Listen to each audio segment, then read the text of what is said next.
জাতির সত্যিকার নবজন্ম হবে। এটা শুধু নির্বাচন না, এটা নবজন্ম। এই যে এত ত্যাগ, এত রক্ত, এত আত্মাহুতি, এগুলো সার্থক হবে যদি আমরা ওই নবজন্মটা লাভ করতে পারি। আমার মাঝখানে একটু মনে পড়ছিল আলাদিনের প্রদীপের কথা। আলাদিনের প্রদীপে ঘষা দিলে একটা দৈত্য বেরিয়ে আসে। দৈত্য এসে জিজ্ঞেস করে, কি করতে হবে আমার? এই যে প্রশ্নটা করে, এটার উত্তরে নানাভাবে দেওয়া যায়। বলতে পারে যে আমার জন্য এক কাপ চা নিয়ে আসো, সে চা নিয়ে আসবে। তাকে যদি বলা হয় সারা দুনিয়া আমার কাছে নিয়ে আসো, সারা দুনিয়া নিয়ে আসতো।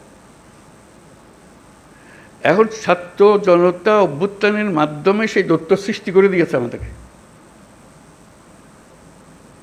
আমরা তার কাছে কি চাইব? আমরা কি তার কাছে এক কাপ চা চাইব, নাকি আমাদের দুনিয়া পাল্টে ফেলতে চাইব? এটি হলো আমাদের হাতে। কাজে কোনো বিষয় ছোট আকারে না দেখা, যে আমরা এই জাতিকে একেবারে সমস্ত সম্পূর্ণ ভিন্নভাবে তৈরি করে দিয়ে যাব, এটি আমাদের হাতে সুযোগটা এসছে। এরা ছাত্র জনতা আমাদেরকে এই সুযোগ দিয়েছে। সেখানে ছোটোখাটো বিষয়ের মধ্যে আটকে গিয়ে আমরা যেন মূল বড় জিনিস থেকে হারিয়ে না ফেলি। আমরা বড় জিনিসের জন্য যাই, যে এই জাতিকে আমরা যেভাবে চালু করে দিলাম, এটা খালি উপর দিকে উঠবে, এখন আর নিচে ডাইনি বাঁয়ে তাকানোর আর দরকার নাই। ওই অংশটা করা। আমাদের এত সংস্কার কেন দরকার হচ্ছে?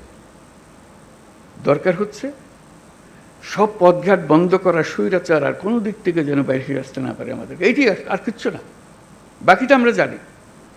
স্বৈরাচারের রাস্তাগুলো বন্ধ করে দেওয়া, প্রত্যেকটা, কোনো দিক থেকে সে যেন আর বাইরে না পারে।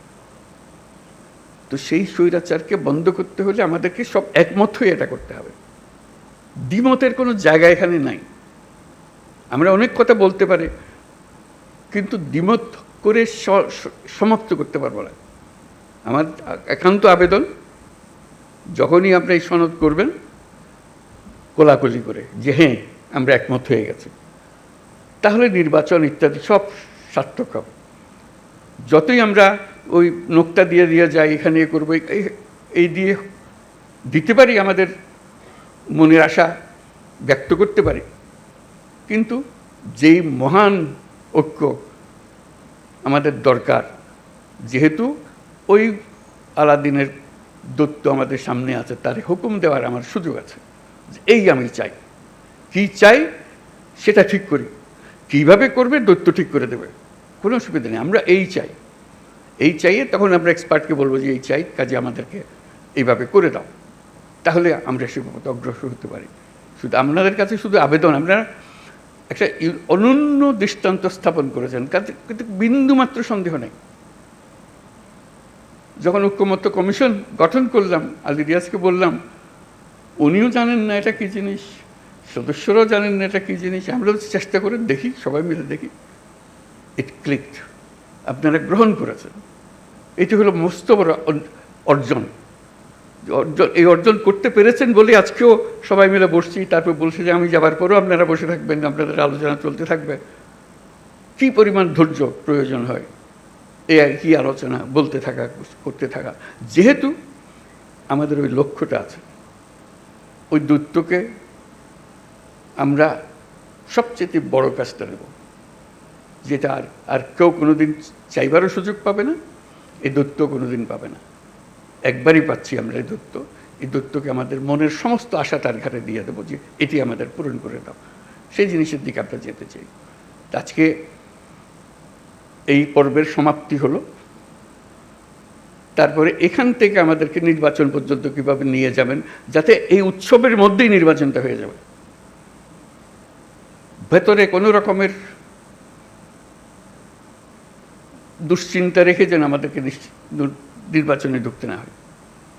আমরা উৎসব এখান থেকেই সৃষ্টি হবে, এই উৎসব নিয়েই নির্বাচন হবে, এবং নির্বাচন ফেব্রুয়ারির প্রথমার্ধেই হবে। এটা পরিষ্কার করে ভালো। আর বাকিগুলো হলো ডিটেলস। এইটি হলো পথ। আমরা হাইওয়ে বানিয়ে ফেলেছি, এই পথেই আমরা যাব। পথ ঠিক আছে, তারপরে এখন এখান থেকে কোথায় সাইনবোর্ড কী দিতে হবে সেগুলো পরের কথা। আমাদের যাত্রাপথ, আমাদের গন্তব্য পরিষ্কার। এটা পরিষ্কার করে। এটা আমার আবেদন। ডিটেলসের ব্যাপারে আপনারা জানেন কি আছে, কি করতে হবে। সুনির্বন্ধ আবেদন।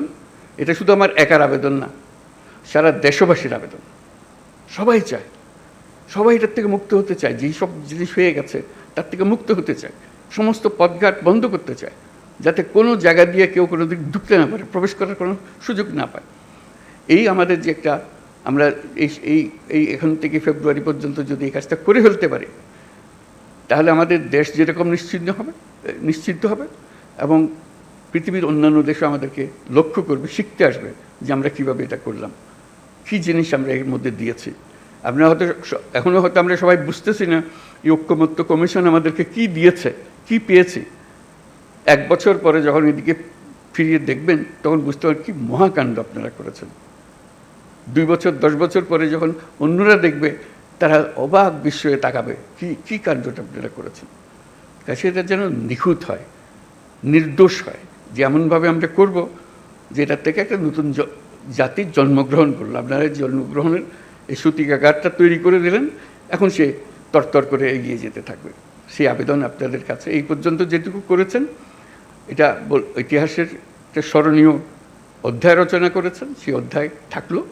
এটাকে একেবারে নিখুঁত করার জন্য যে কয়টা বা দিন বাকি আছে নির্বাচন পর্যন্ত, যাতে করে কোনো রকমের মনের মধ্যে কষ্ট না নিয়ে, কোনো রকমের মনের মধ্যে খুঁতখুঁতি না নিয়ে নির্বাচন করতে পারি, যে হ্যাঁ আমরা জানি আমি কি অর্জন করতে চাচ্ছি, আমরা কি অর্জন পরিষ্কার আমাদের সামনে, আমরা সবাই মিলে করছি। আমরা কিছু বোঝাপড়া করেছি, এটা দেশের জন্য করেছি, জাতির জন্য করেছি। এটাই একমাত্র সুযোগ। আর এই সুযোগ আর জীবনে আসবে না। ওই আলাদিনের সেই দৈত্য আর ফিরে আসবে না। একবারই সে একবার জিজ্ঞেস করবে, আর জিজ্ঞেসও করবে না, আর আমরা সুযোগও পাবো না। কাজেই এইবারই যেন আমরা সেটা সমাপ্ত করতে পারি। আপনাদের সবাইকে অশেষ ধন্যবাদ। আর বিশেষ করে ঐক্যমত্য কমিশনের যারা সদস্য, যারা দিনরাত পরিশ্রম করেছেন, তাদেরকে ধন্যবাদ। এবং প্রফেসর আলী রিয়াজকে ধন্যবাদ। কত ধৈর্য সহকারে উনি করে গেছেন। এটা এত পরিশ্রম করে এটা করবেন, এটা আমার মনে আসে নাই তখন যখন আমি আলাপ করলাম। এখন দেখছি ওনার যে কন্ট্রিবিউশন আপনাদের সবার সঙ্গে এই দিনের পর দিন আলাপ করে একটা রাস্তা বার করার জন্য, সেটা যেন আমরা সফল হই, সবাই মিলে সফল হই। সবাই মিলে পরিশ্রম করেছেন আপনারা। কাজে এটার জন্য এটা ব্যর্থ হবার কোনো সুযোগ নেই আমাদের কাছে। আমি সে কথাটাই জোর দেওয়ার জন্যই বারে বারে বলছি, এই একমাত্র সুযোগ, এবং আমাদেরকে এটা গ্রহণ করতেই হবে। এটার থেকে বিচ্যুত হবার উপায় নেই। সমঝোতা বলেন, ঐক্য বলেন, যাই বলেন, যখন নির্বাচনে যাব একমত হয়ে সবাই যাব। এর মধ্যে কোনো দ্বিমত আর আমরা রাখবো না। এই একমাত্র আমাদের জীবনের অভিজ্ঞতা, এটাই হবে। একটাই অভিজ্ঞতা পাবো, এই জিনিসটা আমরা করতে পেরেছি, সুন্দরভাবে করতে পেরেছি। আপনাদের সবাইকে অশেষ ধন্যবাদ। এবং এটা সফলভাবে আমরা সমাপ্ত করি, নির্বাচনের সমাপ্ত করে আমরা উৎসব করব যে আমরা করে ফেলতে পারি। এই অংশ এটাই চলতে নির্বাচনে চলে যাবে। নির্বাচনে এটা প্রতিফলিত হবে যে আজ আমরা এগুলো আলাপ করতে চেয়েছি। আপনাদের সবার সাফল্য হোক কামনা করছি, এবং দেশের মঙ্গল হোক। যে সমস্ত ভয়ঙ্কর কথাবার্তা আমরা শুনি, সেই ভয়ঙ্কর কথাবার্তা যেন বাস্তবে আমাদেরকে দেখতে না হয়। আমরা সুন্দরভাবে নির্বাচন করে নতুন যাত্রা আমরা শুরু করব জাতি হিসেবে। এটা মহা উৎসবে আমরা যাত্রা শুরু করব। সবাইকে ধন্যবাদ।